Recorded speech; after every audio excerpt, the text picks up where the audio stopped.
Estudio de las diversas formas de la expresión de la función cuadrática.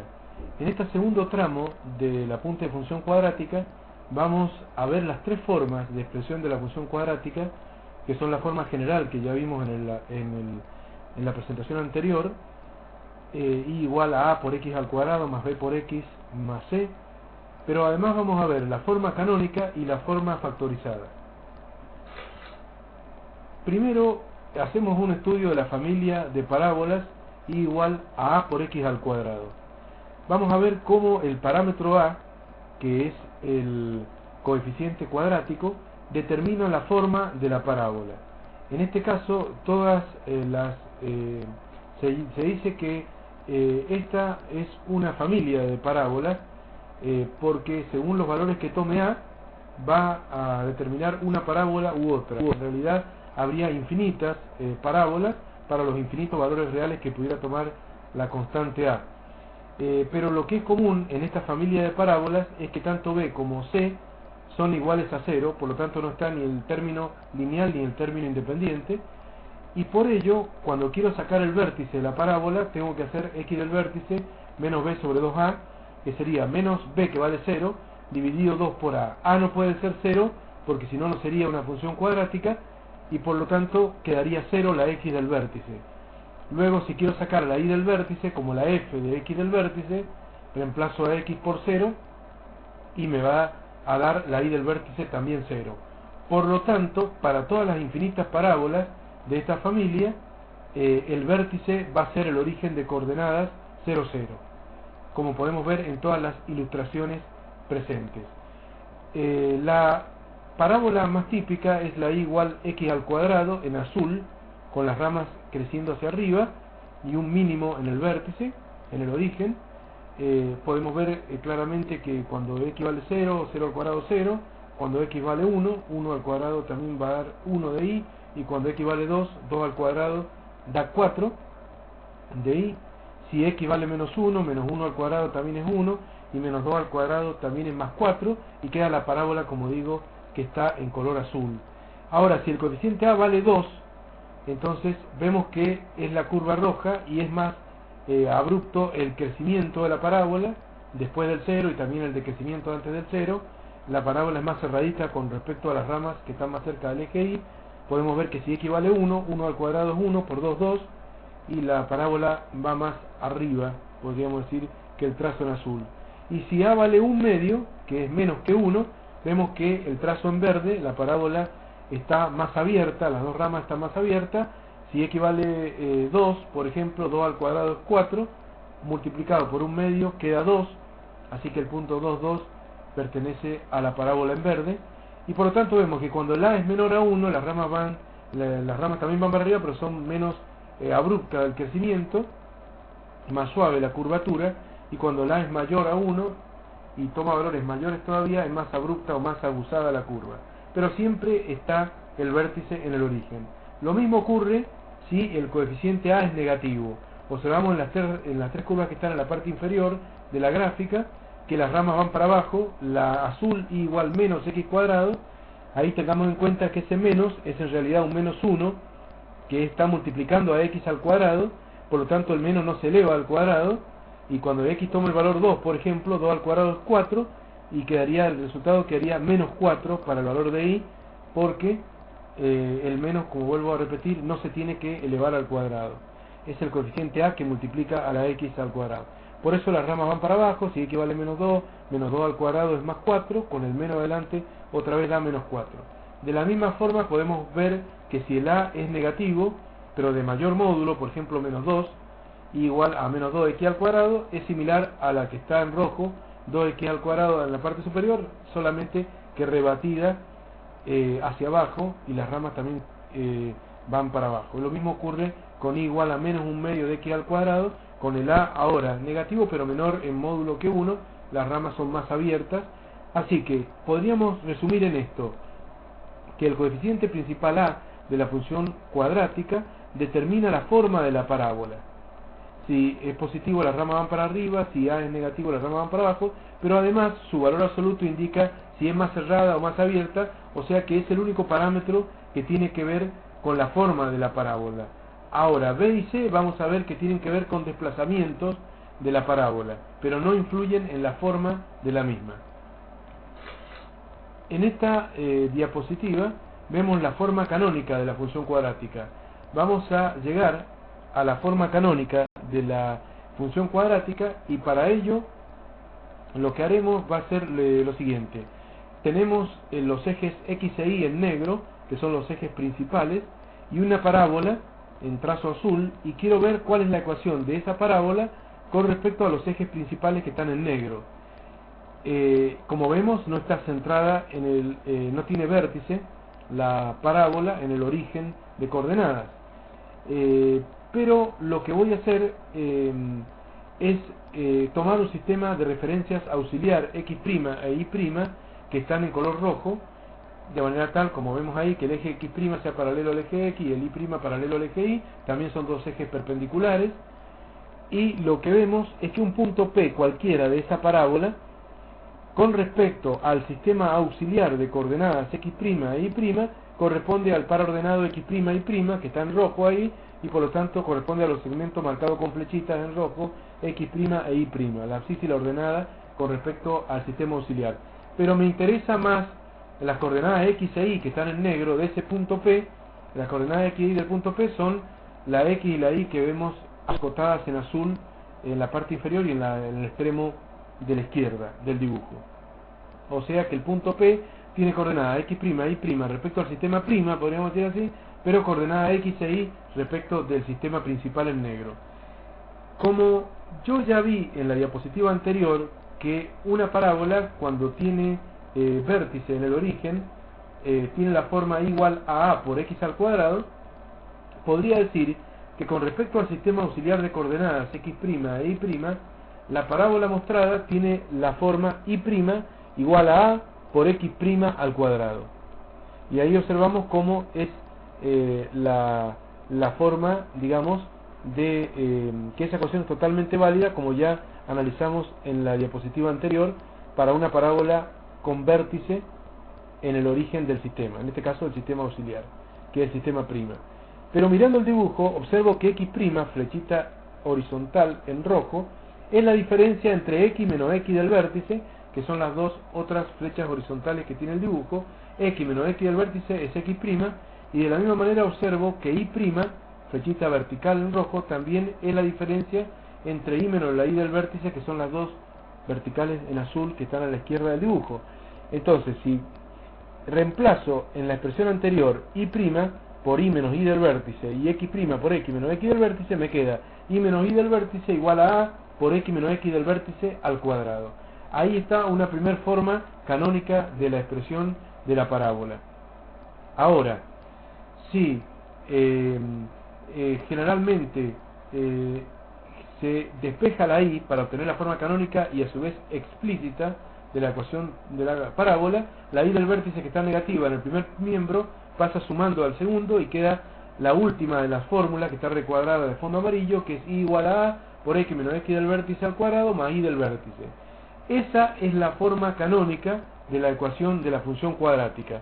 O sea, es la forma de una ecuación en donde, podríamos decir así, salta a la vista un elemento muy importante de la parábola, que es el vértice. Porque por simple inspección, si a mí me dan una parábola expresada en forma canónica, yo puedo observar cuánto vale X del vértice, cuánto vale Y del vértice, y rápidamente ya tengo esa información en forma directa. La forma canónica de la parábola podría ponerse en cualquiera de las dos formas que están recuadradas en amarillo.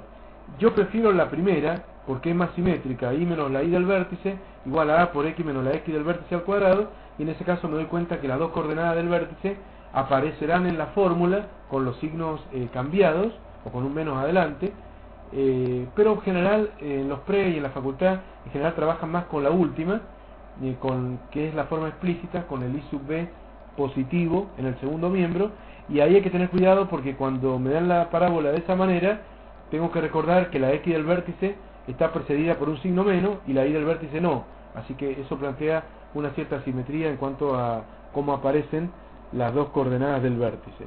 Así que esta sería la forma canónica de la parábola, que es una forma muy importante de expresión de la función cuadrática, y vemos que tiene la información del vértice. Esta forma canónica tiene la información del vértice de la parábola, mientras que la forma que habíamos visto en la presentación anterior, que era la forma general, la única información directa que tenía era de la ordenada al origen, que era igual al coeficiente c. Y la ordenada al origen no es un elemento tan característico o tan determinante dentro de lo que es una parábola.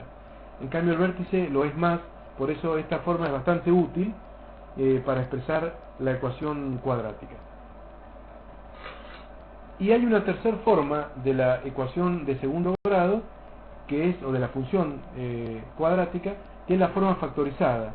En la forma factorizada, la parábola se expresa como y igual a A por x menos x1 por x menos x2. Como ya sabemos, x1 y x2 son las dos raíces de la ecuación cuadrática, o los dos ceros de la función. Para poder aplicar esta forma factorizada de la función cuadrática, la misma debe tener dos raíces reales y distintas. Porque si tuviera raíces complejas, o sea, si tuviéramos un discriminante negativo, como vimos en la presentación anterior, y la curva no cortara en su trayectoria real al eje x, x1 y x2 serían dos números complejos, y en general no se utiliza esta forma de la parábola con números complejos. Se lo hace solamente con números reales, y deberían ser reales y distintas. Y si fueran reales e iguales, las raíces quedaría a por x menos x1 por x menos x1, y entonces podría ser considerado como a por x menos 1 al cuadrado, y sería casi lo mismo que la forma canónica en este caso particular, porque si las dos raíces fueran reales e iguales, el vértice estaría sobre el eje x, o sea, la parábola tocaría justo al eje x, y en este caso la y del vértice valdría 0.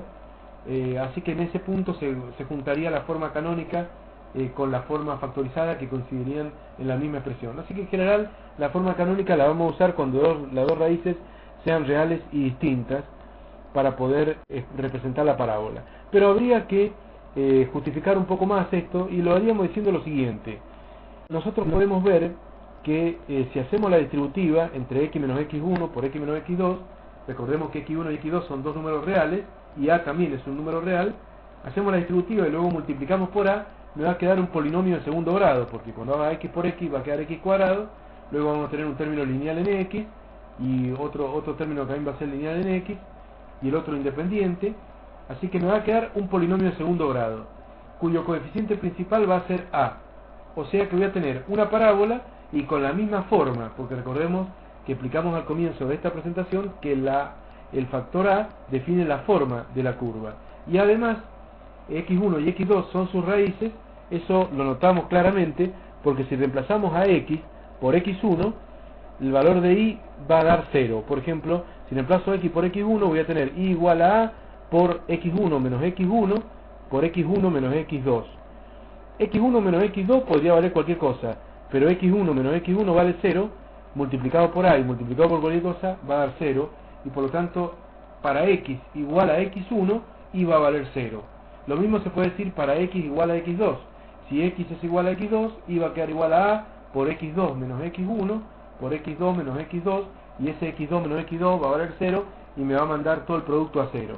Así que se puede observar que es una función cuadrática que tiene el mismo coeficiente a que la forma general, y factorizada, porque en las tres formas el coeficiente a es el mismo, y además se puede observar que x1 y x2 son las dos raíces o ceros, o sea, son los dos valores de x que me hacen 0 a la y. Con eso es suficiente para demostrar que la forma factorizada es equivalente a la que acabamos de ver previamente, que es a la canónica, y también es equivalente a la forma general. Por último, en este gráfico podemos ver que las tres formas están relacionadas. La forma general igual a por x al cuadrado más b por x más c, que estudiamos bastante en la presentación anterior, y las dos formas que acabamos de ver, canónica y factorizada. Podemos pasar de cualquiera de ellas a cualquier otra siguiendo determinados caminos. Por ejemplo, si tenemos en forma general la ecuación cuadrática y queremos pasarla a la forma canónica, podríamos completar cuadrados y hacer una serie de operaciones matemáticas, y llegaríamos a la y menos y sub b igual a por x menos x sub b al cuadrado, o si preferimos con el y del vértice sumando en el segundo miembro. Podríamos sacarlo de esa forma, completando cuadrados, o si no, incluso podríamos aplicar las fórmulas de x del vértice como menos b sobre 2a e y del vértice como la f de x del vértice, en ambos casos, y luego reemplazar en la forma canónica y menos y sub b igual a por x menos x sub b al cuadrado. Si no queremos hacer todo el proceso de completar cuadrado, lo podemos hacer de esa forma, hallando el vértice y reemplazando directamente en la estructura de la forma canónica. Ahora, para pasar de la forma general a la factorizada, podríamos aplicar la fórmula resolvente, sacar las dos raíces x1 y x2 con la fórmula resolvente, ver que sean reales y distintas, y armamos la expresión y igual a por x menos x1 por x menos x2. Ahora, el paso contrario, que sería ir de la forma canónica, por ejemplo, a la general. Para ir de canónica a general, habría que desarrollar el cuadrado del binomio que tiene la forma canónica, el primero al cuadrado más el doble producto del primero por el segundo más el segundo al cuadrado, luego la distributiva con el a, luego el y del vértice lo paso sumando, bueno, opero y me queda la forma general. Algo parecido sería pasar de la forma factorizada a la forma general, donde también hay que hacer las distributivas varias, y voy a llegar al final a multiplicar los dos paréntesis x menos x1 por x menos x2 y hacer la distributiva después con el a, y voy a llegar a la forma general. Así que en general, pasar de forma canónica o de forma factorizada a general es bastante fácil, porque hay que aplicar solamente las reglas básicas de la matemática, distributivas y productos y demás. Por último, hay una forma, un atajo para ir de la forma factorizada a la forma canónica. Si me lo dan en forma factorizada, ya tengo la información de las raíces o ceros x1 y x2, promediándolos x1 y x2 obtengo la x del vértice, o sea, x1 más x2 todo dividido 2 es la x del vértice, como vimos anteriormente, y la y del vértice como f de x del vértice me permitirían sacar rápidamente los parámetros xb e y sub b de la forma canónica y armar la forma canónica. ¿Bien? Bueno, en general uno se puede mover bastante bien de una forma a otra. El objetivo de esta presentación es que el alumno conozca que hay tres formas en las cuales puede aparecer expresada la función cuadrática, y que se pueda mover entre las tres formas de la función cuadrática con soltura, y poder de esa manera interpretar a la parábola en cualquiera de las tres formas como pueda venir presentada en un ejercicio concreto. Ahora viene la parte de los ejercicios, y el alumno debe hacer en el primer ejercicio dada una serie de parábolas de funciones cuadráticas expresadas en una de las formas, poder pasarla a las otras restantes dos formas. O sea, en el 1a y 1b son las funciones cuadráticas expresadas en forma general, y hay que pasarlas a forma canónica y factorizada. En la tercera también está en forma general, que coincide con la forma canónica, en este caso muy particular, debido a que el coeficiente b es igual a 0, y por lo tanto ahí justo hay una coincidencia entre la forma general y la forma canónica, no así la factorizada. En el punto D, primero el 1D está expresada en forma factorizada, y hay que pasarla a general y a canónica, y en la última en forma canónica, y hay que pasarla a las restantes dos formas. Así que bueno, con todo esto se busca que el alumno domine la expresión de la función cuadrática en cualquiera de sus formas y pueda pasarla de una a otra. En el segundo ejercicio lo que tenemos es que aplicar el conocimiento acerca de la forma factorizada, acerca de la forma canónica, porque tenemos una parábola de la forma y igual x al cuadrado que tiene su vértice en 0, 0, la parábola y igual x al cuadrado, tiene su vértice en el origen, y dice que se va a desplazar al punto 3 menos 2, ese vértice. O sea que x del vértice va a ser igual a 3, e y del vértice igual a menos 2. Y tengo que ver cuál de esas cuatro expresiones, o la última opción, ninguna respuesta anterior es correcta, cuál de esas 5 marcar. O sea, vemos que en todos los casos está la parábola expresada en forma canónica, y bueno, con x del vértice más 3 y y del vértice menos 2, tenemos que decir por simple comparación con la forma canónica cuál es la que corresponde. Por último, los tres últimos ejercicios son muy importantes porque son típicos en los exámenes de ingreso.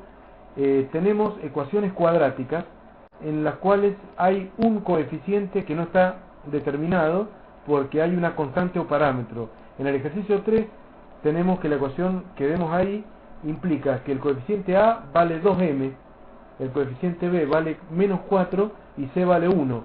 Es importante ver que A es 2m y no solamente 2, porque la forma cuadrática de la ecuación es A por x cuadrado más B por x más C, así que A es 2m. Por lo tanto, m se transforma en un parámetro. Es un parámetro, significa que esta no es una ecuación cuadrática, sino es una familia de ecuaciones cuadráticas, y cuando m vaya tomando los infinitos números reales que puede tomar, se va a determinar una ecuación cuadrática diferente. Así que lo que vamos a hacer en este caso es, me piden el intervalo de los valores de esa constante o parámetro m para que la ecuación dada tenga raíces reales y distintas. Lo que voy a aplicar en este caso es el concepto del discriminante que vimos en la anterior presentación. El discriminante es el radicando de la fórmula resolvente b cuadrado menos 4ac. Si el discriminante b cuadrado menos 4ac es positivo, tiene raíces reales y distintas. Por lo tanto, lo que hay que hacer acá es una inecuación. Se plantea una desigualdad o inecuación b cuadrado menos 4ac mayor a 0. Luego se reemplaza A, B y C de esa inecuación por, como hemos dicho, 2m menos 4 y 1, y por lo tanto va a quedar una inecuación o desigualdad con una sola incógnita que es m. Y finalmente se resuelve, se despeja y se resuelve, como ya sabemos, como vimos en el apunte número 6, acerca de inecuaciones, y se resuelve el problema. Y se va a dar finalmente m menor a 2. Por eso equivale al intervalo menos infinito 2. O sea que cualquier número real entre menos infinito y 2, sin tomar el valor 2 para la variable m o para el parámetro m, va a conducir a una ecuación cuadrática con dos raíces reales y distintas. Así que los otros ejercicios son similares. En el ejercicio 4 se plantea que la ecuación dada tenga raíces complejas conjugadas. Si tiene que tener raíces complejas conjugadas, el discriminante tiene que ser menor a 0. O sea que ahí arrancamos poniendo b cuadrado menos 4ac menor a 0. Luego a es 5, b es igual a menos 2k y c es igual a 20. Reemplazo en esta expresión y me va a quedar una inecuación con una sola incógnita que va a ser k. Y el resultado es el intervalo menos 10, 10. Si les cuesta llegar a ese resultado, cuando lo hagan van a ver que va a quedar una inecuación del tipo k cuadrado menor a 100. Cuando me quede esa inecuación k cuadrado menor a 100, lo que voy a hacer es pasar el cuadrado de k al segundo miembro como raíz cuadrada, pero tengo que dejar acá entre barras de módulo. Siempre cuando el cuadrado pasa como raíz cuadrada, debe dejarse a la base de ese cuadrado, que es k, entre barra de módulo. Entonces voy a tener k cuadrado menor a 100 y abajo va a decir módulo de k menor a la raíz cuadrada de 100. O sea que el cuadrado pasó como raíz cuadrada, pero se dejó en la base de ese cuadrado acá entre barras de módulo. En otras palabras, va a quedar módulo de k menor a 10, y ahí aplicamos lo ya estudiado con la inecuación con barras de módulo de menor, y va a quedar el intervalo menos 10, 10. Si tienen dudas pueden preguntar por los foros y lo podemos aclarar mejor ese punto. Por último, en el ejercicio 5 y último, tenemos un conjunto de valores que pueda tomar n para que la raíz dada tenga raíces reales e iguales. Si me pide raíces reales e iguales, yo tengo que recordar que lo que tiene que ocurrir acá es que el discriminante b cuadrado menos 4ac sea exactamente igual a 0 para que se suceda eso. Por lo tanto, en lugar de tener una inecuación, voy a tener una ecuación. Un igual a 0. b cuadrado menos 4ac igual a 0. Reemplazan a por menos n, b por 2, c por menos 1, y resuelven la ecuación y va a dar un solo número, una sola solución para n, que sería el valor n igual 1, un solo número. Por eso está entre llaves como elemento aislado. Así que esos tres hay que aprenderlos bien porque los toman mucho.